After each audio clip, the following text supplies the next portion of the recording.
Belly belt slimming కోసం పెట్టుకొని sweat వచ్చిందని ఫ్యాట్ బర్న్ అయిందని అనుకోకండి. ఈ 3 డిఫరెన్సెస్ క్లియర్గా తెలిస్తే బెలీ బెల్ట్ రిజల్ట్ని రాంగ్గా మెజర్ చేయరు. హలో, నేను doctor Deepu, plastic surgeon at the new clinic. First, sweat loss.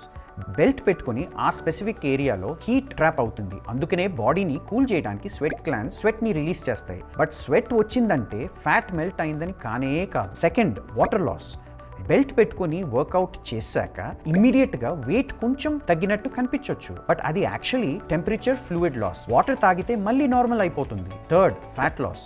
Belly fat ఎప్పుడైనా స్కిన్ మీద ఉండదు, స్కిన్ కింద సబ్క్యూటేనియస్ ఫ్యాట్ లో ఉంటుంది. స్వెట్ గ్లాండ్స్ స్కిన్ లో ఉంటాయి, but fat tissue deeper layer లో ఉంటుంది. సో స్వెట్ వచ్చిందని ఫ్యాట్ బర్న్ అయిందని ప్రూఫ్ కాదు. చాలా మందికి ఇక్కడే కన్ఫ్యూజన్ ఉంటుంది. They confuse sweating with progress. So progress ని బెల్ట్ పెట్టుకున్న డే ఉన్న టైట్ ఫీలింగ్ తో మెజర్ చేయకండి. Weekly waist measurement, 2 to 4 weeks weight trend and mirror లేదా ఫోటోలో షేప్ చేంజ్, ఇవన్నీ ట్రాక్ చేయండి. సో స్లిమ్మింగ్ బెల్ట్ వల్ల స్వెట్ వస్తుంది కానీ ఫ్యాట్ బర్న్ అయిందని అనుకోకండి. బెలీ బెల్ట్ యూస్ చేస్తున్న వాళ్ళకి ఇది షేర్ చేయండి. Sweat, water loss, fat loss difference క్లియర్గా తెలియాలి.